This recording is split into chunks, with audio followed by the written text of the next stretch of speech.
ಸರ್ವೇ ಭವಂತು ಸುಖಿನಃ. ಇಂದಿನ ಭಕ್ತಿ ಸಂದೇಶವನ್ನು ನೋಡೋಣ. ತಸ್ಯ ಸಂಜನೆಯನ್ ಹರ್ಷಂ ಕುರು ವೃದ್ಧಃ ಪಿತಾಮಹಃ ಸಿಂಹನಾದಂ ವಿನದ್ಯುಚ್ಚೈಃ ಶಂಖಂ ದದ್ಮೌ ಪ್ರತಾಪವಾನ್. ಈಗ ಇಷ್ಟೆಲ್ಲ ಹೇಳಿದ್ದಕ್ಕೆ ಅವನಿಗೆ ಏನಾದರೂ ಒಂದು ಪ್ರತಿಕ್ರಿಯೆ ಕೊಡಬೇಕಲ್ಲ ದ್ರೋಣಾಚಾರ್ಯರು. ಅವರಿಗೆ ಹೌದು, ನೀನು ಹೇಳಿದ್ದು ಸರಿ ಅಂತ ಹೇಳಲಿಕ್ಕೆ ಇಷ್ಟವಿಲ್ಲ, ಆದರೆ ನೀನು ನಮಗೆ ಅನ್ನ ಹಾಕುತ್ತಿರುವಂತಹ ದೊರೆ, ನಿನಗೋಸ್ಕರ ಯುದ್ಧ ಮಾಡೋದು ನನ್ನ ಕರ್ತವ್ಯ ಅಂತ ತಿಳಿದು ನಾನು ನಿನ್ನ ಪರ ವಹಿಸಿದ್ದೇನೆ, ಯುದ್ಧ ಮಾಡ್ತೇನೆ ನೋಡು ಅನ್ನೋ ರೀತಿಯಲ್ಲಿ ಉತ್ತರ ಕೊಡೋ ರೀತಿಯಲ್ಲಿ ಜೋರಾಗಿ ತಮ್ಮ ಶಂಖವನ್ನ ಊದಿದ್ರು. ಅಂದ್ರೆ ನಾನು ಯುದ್ಧ ಮಾಡಲಿಕ್ಕೆ ಸಿದ್ಧನಿದ್ದೇನೆ, ನಿನ್ನನ್ನು ನಾನು ಗೆಲ್ಲಿಸಿಕೊಡಕ್ಕೆ ನನ್ನ ಸರ್ವ ಪ್ರಯತ್ನವನ್ನು ಮಾಡ್ತೇನೆ ಅಂತ ದ್ರೋಣಾಚಾರ್ಯರು ಅವನಿಗೆ ಈ ರೀತಿಯಾಗಿ ಹೇಳಿದರು. ಇಂದು ಶ್ರೀ ವಿಶ್ವಾವಸು ನಾಮ ಸಂವತ್ಸರೆ ಉತ್ತರಾಯಣೆ ಗ್ರೀಷ್ಮ ಋತುವು ಆಷಾಢ ಮಾಸೆ ಕೃಷ್ಣ ಪಕ್ಷೆ. ಇದು 12ನೇ ತಾರೀಕು ಶನಿವಾರ, ದ್ವಿತೀಯ ತಿಥಿ ಮತ್ತು ಇದು ಉತ್ತರಾಷಾಢ ನಕ್ಷತ್ರ. ಇಂದಿನ ಭವಿಷ್ಯವನ್ನ ಎಲ್ಲ ರಾಶಿಗಳಿಗೂ ತಿಳ್ಕೊಳ್ಳೋಣ. ಇಂದು ಉತ್ತರಾಷಾಢ ನಕ್ಷತ್ರ. ಮೇಷರಾಶಿಯವರಿಗೆ ಮಧ್ಯಾಹ್ನದವರೆಗೂ ಕೂಡ ಸ್ವಲ್ಪ ಬೇರೆಯವರಿಂದ ಕಿಟಿಕಿಟಿ ನಡೀತಾ ಇರುತ್ತೆ. ಅಂದರೆ ನೀವು ಮಾಡಿದಂತಹ ಕೆಲಸಕ್ಕೆ ಯಾವುದೇ ರೀತಿಯ ಪ್ರಶಂಸೆ ಇತ್ಯಾದಿಗಳು ಪ್ರಾಪ್ತಿಯಾಗದೇ ಇರುವಂತಹ ಸಂದರ್ಭಗಳಿರಬಹುದು. ಮಧ್ಯಾಹ್ನವಾದ ನಂತರ ಅದೆಲ್ಲವೂ ಬದಲಾಗಿ ಕಾರ್ಯಕ್ಷೇತ್ರದಲ್ಲಿ ಯಶಸ್ಸನ್ನು ಕಾಣ್ತೀರಿ. ವೃಷಭ ರಾಶಿಯವರಿಗೆ ಮಧ್ಯಾಹ್ನದ ತನಕ ಮನಸ್ಸಿನಲ್ಲಿ ಅನೇಕ ರೀತಿಯ ತೊಂದರೆ, ಒಂದು ಕ್ಷೋಭೆ ಅನ್ನೋದಿರುತ್ತೆ. ಬಹಳ ಡಿಪ್ರೆಸಿವ್ ಥಾಟ್ಸ್ ಅಂತ ಬಂದಿರುತ್ತೆ.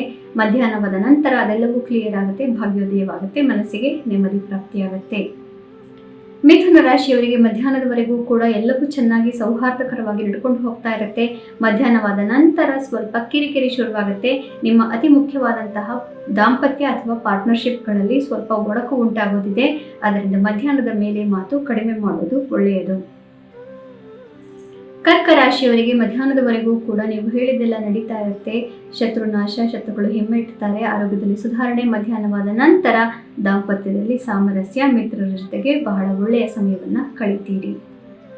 ಸಿಂಹ ರಾಶಿಯವರಿಗೆ ಮಧ್ಯಾಹ್ನದ ತನಕ ಸ್ವಲ್ಪ ಕಿರಿಕಿರಿ, ಮಕ್ಕಳಿಂದ ಕಿರಿಕಿರಿ, ಕಾರ್ಯಕ್ಷೇತ್ರದಲ್ಲಿ ತೊಂದರೆ, ಹಣಕಾಸಿನ ತೊಂದರೆ, ಯೋಚನೆ ಇದೆಲ್ಲ ಕಾಡ್ತಾ ಇರುತ್ತೆ.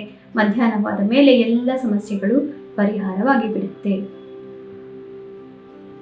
ಕನ್ಯಾ ರಾಶಿಯವರಿಗೆ ಮಧ್ಯಾಹ್ನದವರೆಗೂ ಕೂಡ ನಿಮ್ಮ ಆಸ್ತಿಪಾಸ್ತಿ, ಮನೆ ಅಥವಾ ತಾಯಿ ಈ ವಿಚಾರದಲ್ಲಿ ಸ್ವಲ್ಪ ಯೋಚನೆ ಇರುತ್ತೆ.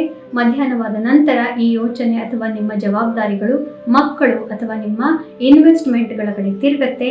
ಆದ್ದರಿಂದ ಮಧ್ಯಾಹ್ನವಾದ ನಂತರ ನೀವು ಹೆಚ್ಚು ಸೀರಿಯಸ್ ಆಗಿ ಹಣಕಾಸಿನ ವಿಚಾರದ ಬಗ್ಗೆ ನೀವು ಯೋಚನೆ ಮಾಡಬೇಕಾಗುತ್ತೆ.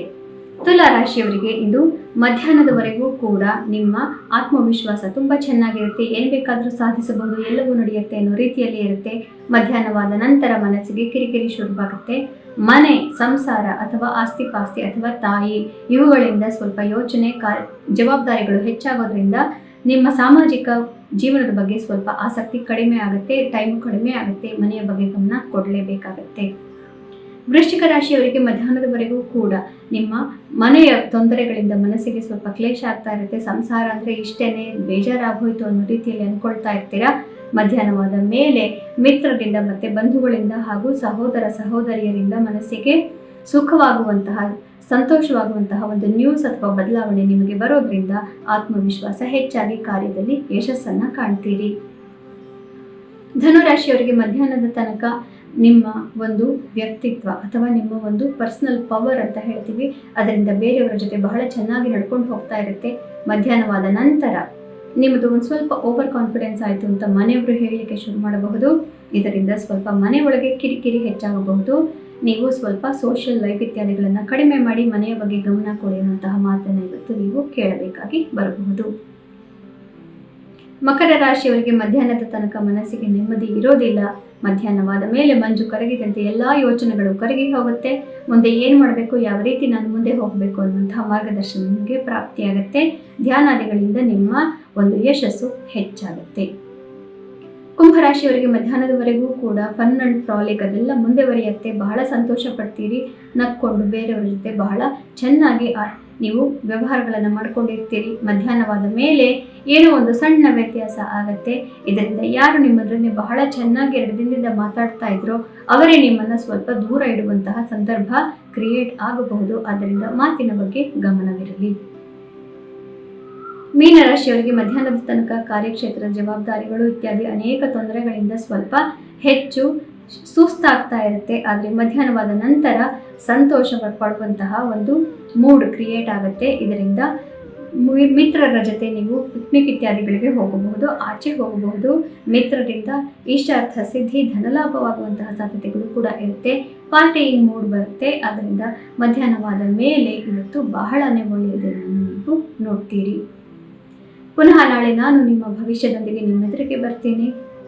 ಭಗವದ್ಗೀತೆಯನ್ನು ಓದುವುದು ಎಲ್ಲ ಪಾಪಗಳನ್ನು ನಾಶ ಮಾಡುವ ಮಾರ್ಗ, ಹಾಗೂ ಕೃಷ್ಣ ಅನ್ನುವಂತಹ ಒಂದು ಹೆಸರನ್ನು ಹೇಳಿದರೂ ಕೂಡ ಜನ್ಮಾಂತರದ ಪಾಪಗಳೆಲ್ಲವೂ ನಾಶವಾಗಿ ಹೋಗುತ್ತೆ. ಆದ್ದರಿಂದ ಒಮ್ಮೆ ನೀವು ಬೇಕಾಗಿರಲಿ ಬೇಡದೇ ಇರಲಿ, ಭಕ್ತಿ ಇರಲಿ ಇಲ್ಲದೆ ಹೋಗಿರಲಿ, ಕೃಷ್ಣ ಅಂತ ಹೆಸರನ್ನು ಹೇಳಿಕೊಂಡ್ರೂ ಸಾಕು, ಗೀತೆ ಓದಿದ ಫಲವೇ ನಿಮಗೆ ಪ್ರಾಪ್ತಿಯಾಗುತ್ತೆ. ಗೀತಾ ಪಠಣ ಮಾಡಿ, ಇಲ್ಲ ಕೃಷ್ಣ ಅನ್ನುವ ಹೆಸರನ್ನು ಪಾರಾಯಣ ಮಾಡಿ. ಎಲ್ಲರಿಗೂ ಶುಭಮಸ್ತು.